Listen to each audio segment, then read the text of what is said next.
हमारे कॉन्स्टिट्यूशन में 470 पेजेस हैं और हम में से ज्यादातर लोगों ने कभी उसका एक पेज भी नहीं पढ़ा है। और ताज्जुब की बात तो यह है कि वही एक चीज आपके और उस पावर के बीच खड़ी है। वो दिन था 26 जनवरी 1950 का, जब इंडिया ऑफिशियली एक यूनाइटेड रिपब्लिक बन गया था। लेकिन ऑन पेपर वो चीज एक भयानक सपने जैसी थी, क्योंकि लोग धर्म के लिए लड़ रहे थे, कास्ट्स बटी हुई थी और स्टेट की बॉर्डर क्रॉस करते ही लोग भाषा नहीं समझ रहे थे। डॉक्टर आम्बेडकर, जिनके अंडर संविधान लिखा गया था, उन्हें इन सभी बातों का पता था और वो जानते थे कि ऐसे तो देश खुद से ही फट जाएगा। इसीलिए उन्होंने कॉन्स्टिट्यूशन हम सबको यूनाइट करने के लिए नहीं, बल्कि एक दूसरे से और खासकर गवर्नमेंट से प्रोटेक्ट करने के लिए लिखा। बेसिकली हमारा कॉन्स्टिट्यूशन हमें फंडामेंटल राइट्स देता है, जैसे freedom of speech, equality before the law, right to vote.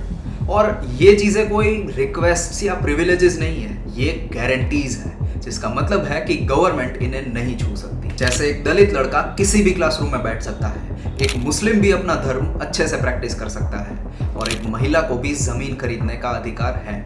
इसीलिए नहीं क्योंकि पॉलिटिशियंस उदार है, इसीलिए क्योंकि कॉन्स्टिट्यूशन उन्हें उदार बनने के लिए फोर्स करता है। पर पेपर पर राइट्स होने का मतलब कुछ भी नहीं जब तक आप उनके लिए लड़ो नहीं।